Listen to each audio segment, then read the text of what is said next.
ҳамин ҳоло дар пойтахти кишварамон шаҳри зебоманзари Душанбе бештар аз 765 корхонаву коргоҳҳои истеҳсолӣ амал мекунад ки аксари кулли онҳо натиҷаи заҳматҳои тақрибан 7 соли охири мақомоти шаҳрдорӣ аст.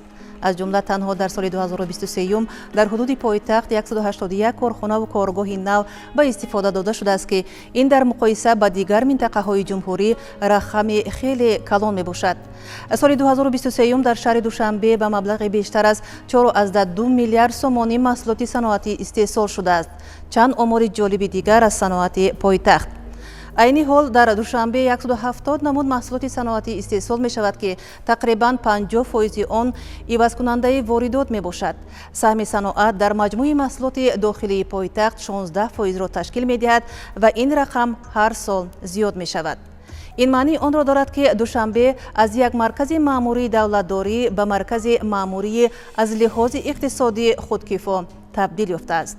таъсис додани минтақаи махсуси саноатӣ бо дар назардошти логистикаи зарурӣ ва фароҳам овардани беҳтарин шароиту имкониятҳо ба доираҳои соҳибкории мамлакат далели дигарест ки азми мақомоти шаҳрдорӣ барои табдил додани Душанбе ба маркази маъмурию иқтисодӣ хеле ҷиддӣ аст. бинандагони гиромӣ салом, барномаи навбатии Савозун аст, манзури шумо. дар ин барнома мо дар бораи паҳлӯҳои алоҳидаи иқтисодиёт аз ҷумла саноати шаҳри Душанбе маълумот хоҳем дод. моро ҳамроҳ бошед. дар доираи омодагиҳо ба ҷашнҳои муҳими давлатӣ аз ҷумла солгардҳои истиқлоли миллӣ ҳамасола дар шаҳри Душанбе нақшаи махсуси бунёдӣ таҳия мегардад ва ҳар сол қисми муайяни иншооти ҷашнии сохташаванда истеҳсолию сонатӣ ҳастанд. ин кор махсусан аз соли 2017 шурӯъ гардид ва инак дар давоми бештар аз 7 сол садҳо корхонаву коргоҳҳои нав дар пойтахти мамлакат мавриди истифода қарор гирифтанд.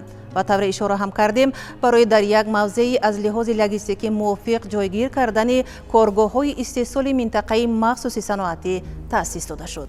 ин минтақа дар кӯчаи Зебунисои ноҳияи Шоҳмансур қарор дорад ва дар ин ҷо даҳҳо корхонаи истеҳсолӣ фаъолият мекунад. танҳо 24 декабри соли 2020 аз ҷониби пешвои миллат муҳтарам Эмомалӣ Раҳмон ва раиси Маҷлиси Миллии Маҷлиси Олии Ҷумҳурии Тоҷикистон, раиси шаҳри Душанбе муҳтарам Рустами Эмомалӣ дар ҳамин минтақаи саноатӣ 7 корхонаи нав мавриди истифода қарор дода шуд, ки имрӯз фаъолияти босамар доранд. яке аз коргоҳҳои бузург дар ин кӯча ҷамъияти дорои масъулияти маҳдуди Ваҳдат Текстайл мебошад.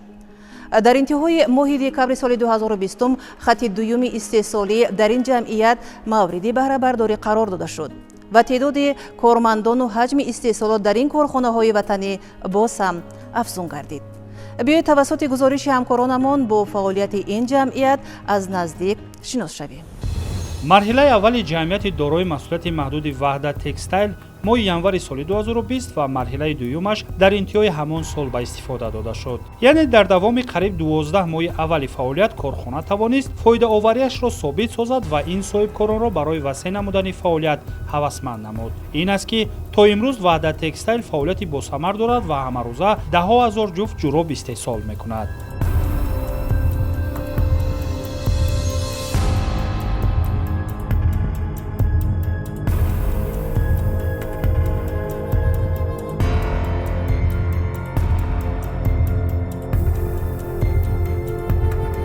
дар ҷамъияти дорои масъулияти маҳдуди Ваҳдат Текстайл низ чун дигар коргоҳҳои бофандагӣ кор ба таври зинагӣ ба роҳ монда шудааст. ашёи хом ба сехи бофандагӣ ворид мешавад, пас аз бофтани решта ба шакли ҷуроб маҳсулоти нимтайёр ба сехи дузандагӣ мегузарад. пас аз пурра тайёр шудани маҳсулот, занону духтарон дар сехи бандубаст онро ҳамчун маҳсулоти барои фурӯш тайёр омода мекунанд.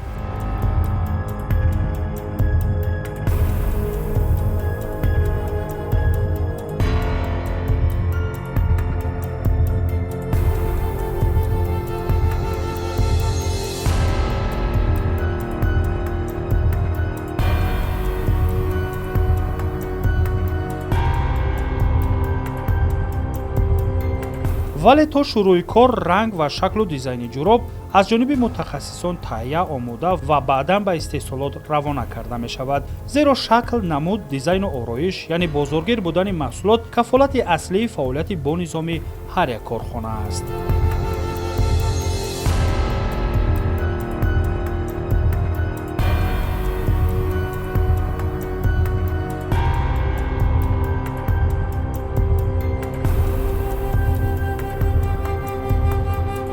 ҳамин ҳоло дар ҷамъияти дорои масъулияти маҳдуди ваъда текстайл 200 нафар асосан занону духтарон аз шаҳри душанбе ва шаҳру ноҳияҳои гирду атроф кор мекунанд. таври худи онҳо мегӯянд шароити корияшон хеле хуб асту мутахассисони раҳдур бо хобгоҳ низ таъмин ҳастанд.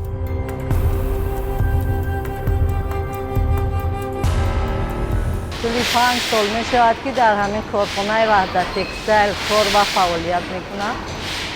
خیلی شرایط کار برای ما خوب است، با ما معقول است. با مینداری خود را به رهبریت همین کارخانه میرسانیم که برای همین زنان ما چنین کارخانه ها را تشکیل کردم و ما با معاش خوب و با کارهای خوب تامین هستیم. 10 روز در اینجا ما آموختیم، خیلی کوشش کردیم با ما معقول شد. با ما خط سیری برای خانه رفتن، خط سیری را تامین است. خیلی عبید برای زنای همین کارخانه تامین است. زیاده از 2.5 سال می شود که در اینجا کار و فعالیت می نمایم. مقصد عالی که ما در سطح عالی و وقت ساعتش داده می شود. تا اینجا اومدن ما در خانه و شغلی در روزندگی شغل داشتیم.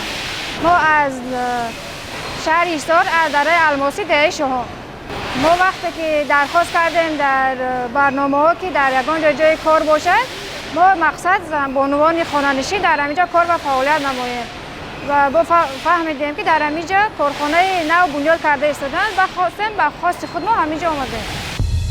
корхона қудрати истеҳсоли беш аз 30 миллион ҷуроб дар як солро дорад, вале ин аз фармоиш вобаста аст. таври худи мутахассисон мегӯянд фармоишҳои онҳо ҳар гуна аст. масалан мешавад ки дар як шабонарӯз аз корфармо ва ё харидор барои истеҳсоли то 30 000 ҷуроб фармоиш мегардад. аз он ки дастгоҳу таҷҳизоти мавҷудбуда ва қувваи корӣ барои иҷро кардани ин фармоиш иҷозат медиҳад, онҳо саривақт талаботи мизоҷонашонро қонеъ месозанд.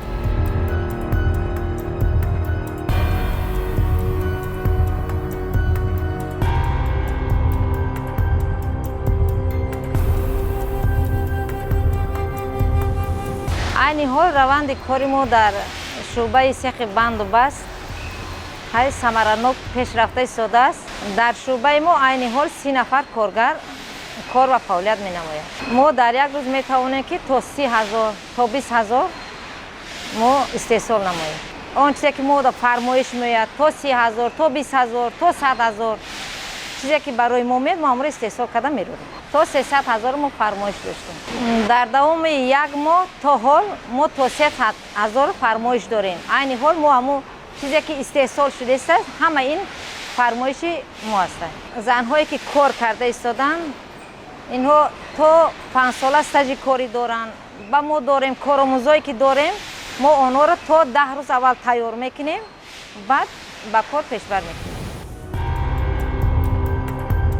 масъалаи дигар савдои маҳсулоти тайёр аст. ба иттилои роҳбарияти корхона то солҳои наздиктарин маҳсулоти онҳо танҳо ба хориҷи кишвар содирот мешуд, яъне ивазкунандаи воридот ба ҳисоб мерафт. имсол бизнес-нақшаро дигар карданд ва дар бозори дохилӣ ҳам савдоро ба роҳ монданд. кӯшишҳои аввал аллакай натиҷа медиҳанд ва маҳсулоти ин корхона тадриҷан дар бозори дохилӣ мавқеи худро устувор месозад. барои ин масъулини корхона сифат ва дизайни маҳсулотро дар ҷои аввал монданд ва маҳсулот то расидан ба марҳилаи фурӯш чанд зинаи санҷишро мегузарад. тавре дар оғоз зикр кардем, айни ҳол дар корхона беш аз 200 нафар бо кори доимӣ машғуланд. ҳарчанд дастгоҳу таҷҳизоти ҷамъият барои то 400 нафар пешбинӣ шудааст. роҳбарияти корхона аз он изҳори таассуф мекунанд ки ба онҳо мутахассисони ҷавон намерасанд. мегӯянд барои омода кардани як мутахассиси соҳаи бофандагӣ ё наддофию дузандагӣ вақти зиёд лозим аст. онҳо дар корхонаашон синфхонаи махсуси омӯзишиам ташкил карданд ва ҳар нафари навомадаро устоҳо ба таълими амалӣ фаро мегиранд.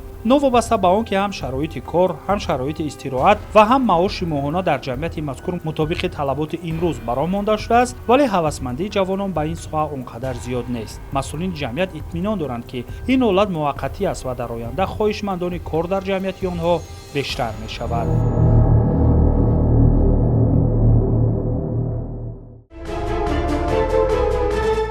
کارخانه دیگری که در همین منطقه صنعتی شهر دوشنبه یعنی در کوچه زیبونیسای ناحیه شاه منصور فعالیت خوب دارد. این کارخانه کارکرد سنگ‌های آرایشی و خودجلوی جمعیت دارای مسئولیت محدودی اسرار سنگ است.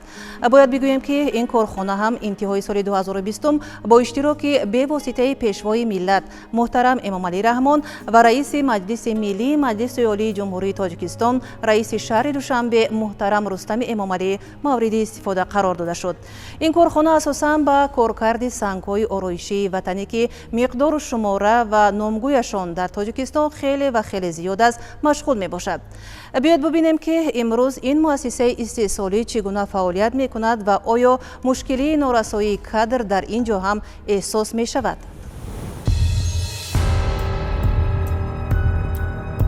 هرچند این کارخانه نسبتاً خردتر است و تعداد کارگرانش هم کم، ولی محصولات آنها به طور مخصوص آماده می شود. مثلا برای تیار کردن 1 ساعت یا اسپک ارمغانی چند روز لازم می شود، ولی محصول تخیلی و ایجادیشان خیلی زیباست. خریداران محصولات این کارخانه هم کمند. نفرانی هستند که زیبایی را بیشتر می پرستند و استادای کارخانه این زیبایی را از سنگپاره‌های کوههای سر به فلک کشیده تاجیکستان می آفرند.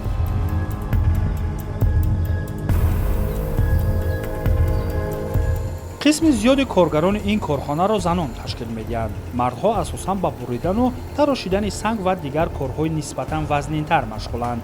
زنان باشند با کارهای سبک و نازک. مثلا در این سیخ زنان و دختران سنگ‌های الکای سوخته شده را کارکرد نهایی می‌کنند. یعنی از آن محصولات تیار آماده می‌سازند. یکی مهره و دستمانه می‌سازد، دیگری گردنبندی هرخیله. سیخ این بانوان رسام و دیزاینر هم دارد که از روی رسم‌های گوناگون اساساً منظره‌های طبیعی، ارمغان‌های سنگین و نقش و نگار ملی تاجیکی را خیلی زیبا می‌آفرند. در مجموع کارشان خیلی زیباست و دکان زرگر را می‌ماند.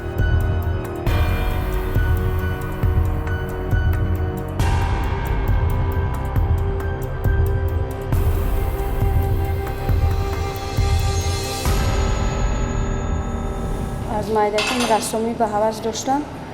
بعد училище به نام میرزا رحمت علوم تمام کردم. بعد دیگه اینستیتوت رفتم بخوندم اونجا زرگری تمام کردم.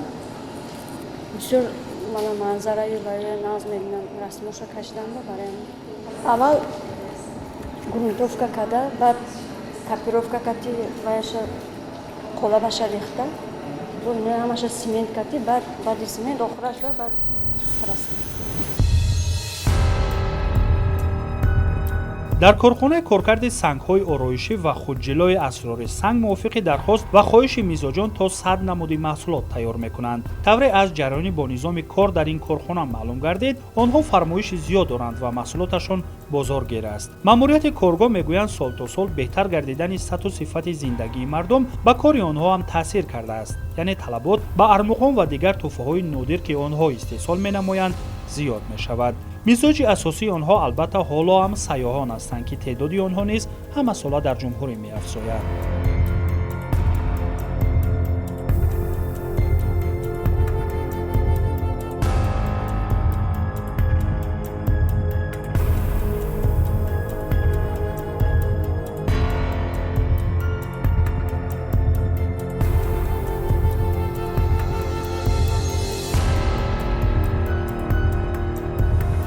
کشور عزیز ما بسیار از کندن‌های فایده‌ناک بای است و خصوصا سنگ‌های آرایشی، سنگ‌های رنگه و سنگ‌های خودجلو بسیار میباشد و همه این رو نه اینکه اشیای خام بلکه محصولات آخر، محصولات تیار با خارج کشور یا با بازار داخلی پیشنهاد کرده فروخته شود و همچنان این یکمین منطقه صنعتی می باشد که در شهر دوشنبه بنیاد شد، فعال شد. ما بسیار خرسند هستیم از این کار. خریداران اساسی ما خارجی ها می باشند. سیاحانی که به جمهوری تاجیکستان تشریف میارند حتما از محصولات استحصال کرده شرکت ما خریداری می نمایند و همچنان یک چند قرارداد با شرکت های فدراسیون روسیه داریم، با شرکت های آلمان و ما میتونیم محصولات ها رو باز با دیگر بازارهای جهانی معرفی و پیشنهاد نماییم.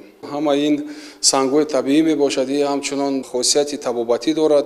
در حال حاضر تقریبا از 25 نمود سنگ محصولات ها پیشنهاد کرده شده است و در مجموع در حدود 100 نمود محصولات از سنگ های طبیعی و رنگه و خودجلو корхонаи мо маҳсулот истеҳсол менамояд. мо тақрибан 38 нафар одам кор мекунад, 38 нафар коргар дорем.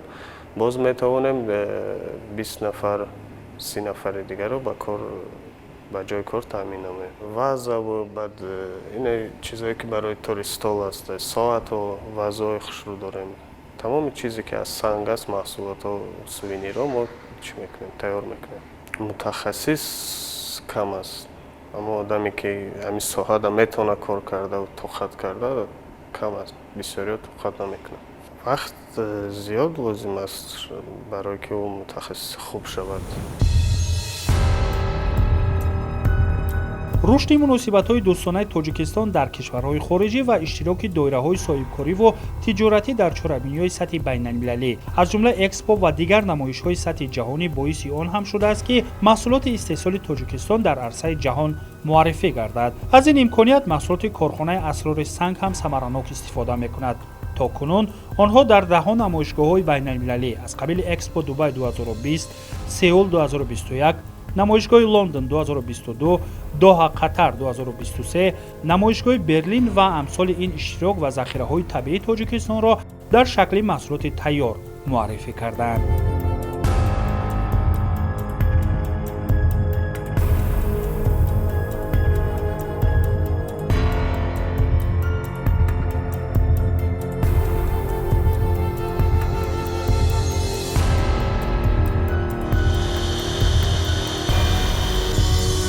дар корхонаи мазкур ҳам бо дарназардошти иқтидори истеҳсолӣ дастгоҳу таҷҳизот насб шуда имкони бо кор таъмин кардани беш аз 50 нафар вуҷуд дорад, вале вобаста ба кам будани мутахассисони ин соҳа онҳо бо ҳамин миқдор коргар қаноат карданд.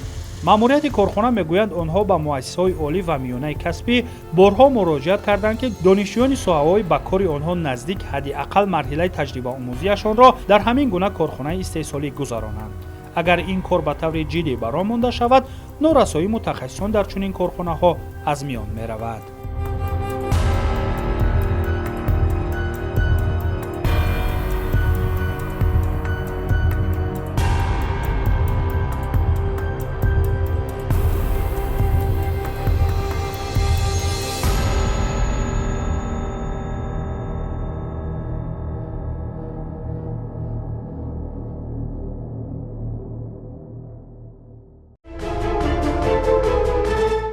ба маълумоти мақомоти дахлдори шаҳри Душанбе, ҳамин ҳоло дар соҳаи саноати пойтахт бештар аз 25 000 нафар кор мекунад, вале бо назардошти иқтидорҳои ба истифода додашудаи соҳа ин шумора кам аст, яъне ҷои кор бо шароитҳои мувофиқ зиёд асту коргар намерасад. ҳукумати шаҳри Душанбе бо ба роҳ мондани дастгирии ҳамаҷонибаи доираҳои соҳибкорӣ ҳамаи шароити заруриро барои фаъолияти меҳнатии дилхоҳ нафар дар дилхоҳ касб ташкил кардааст.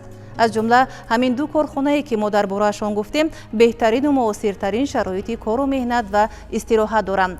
маоши моҳонаашон ҳам вобаста ба кор ба талаботи имрӯзаи бозор ҷавобгӯ аст. воқеан ҳам дар ҳамаи кишварҳову минтақаҳо тарзи пешбурди кор ҳамин аст. меҳнат мекунӣ ва роҳаташро мебинӣ. фаъолият дар корхонаву коргоҳҳои ватанӣ ҷанбаи дигар ҳам дорад: самгузорӣ дар ободии ватан ва пешрафта гардонидани иқтисоди миллӣ. умед аст ки мутахассисони ҷавон бештар касбу ҳунарҳои замонавӣ меомӯзанд ва аз имконияту шароитҳои дар ватан фароҳам буда самаранок истифода мебаранд ва дар ободонии сарзамини аҷдодӣ саҳми муносиб мегузоранд. ин барномаи навбатии тавозун буд ки манзури шумо гардонидем. тансияту хонобод бошед.